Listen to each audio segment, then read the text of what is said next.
Yen Santos, may ibinunyag patungkol sa kanyang sarili sa gitna ng showbiz hiatus noon.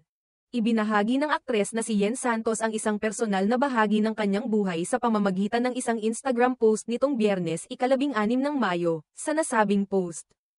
Ikinwento niya ang kanyang karanasan tungkol sa pagbabago ng kanyang timbang at ang naging epekto nito sa kanyang kumpiyansa sa sarili. Ayon kay Yen, dumaan siya sa isang yugto ng kanyang buhay noong nakaraang taon kung saan labis siyang tumaba.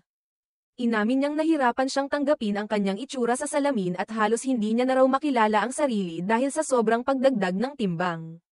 Last year, I gained so much weight that I barely recognized myself.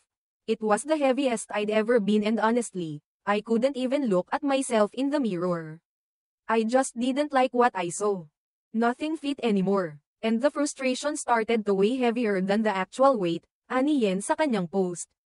Sinubukan na raw niyang magjeta at mag-ehersisyo. Pero tila hindi ito naging epektibo para sa kanya. Dahil dito, nagpasya siyang humingi ng tulong mula sa mga eksperto. Matapos kumonsulta sa mga doktor at sumunod sa kanilang mga rekomendasyon, unti-unti niyang naabot ang kanyang fitness goals. Ibinahagi rin niya na sa unang linggo pa lang ng bagong proseso ay agad siyang nabawasan ng 3 kilo. At mula noon ay mas lalo raw siyang nakaramdam ng kagaanan, hindi lamang sa katawan kundi pati na rin sa damdamin. Mula 72 kilos ay bumaba siya sa 51 kilos sa loob lamang ng 2 buwan. Grabe!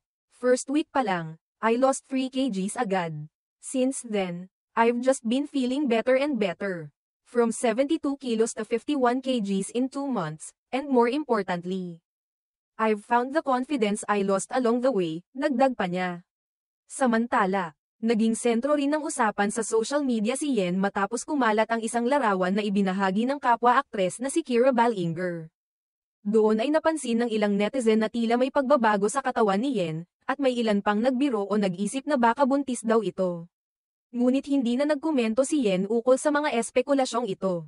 Noong ika-10 ng Mayo naman, muling nakita si Yen sa isang larawan kung saan makikita siyang nasa harap ng isang monitor sa isang set, na tila ba senyales na bumalik na siya sa kanyang trabaho bilang aktres. Ang naturang larawan ay nagbigay sigla sa kanyang mga tagahanga, na matagal ding naghintay sa kanyang pagbabalik sa telebisyon o pelikula.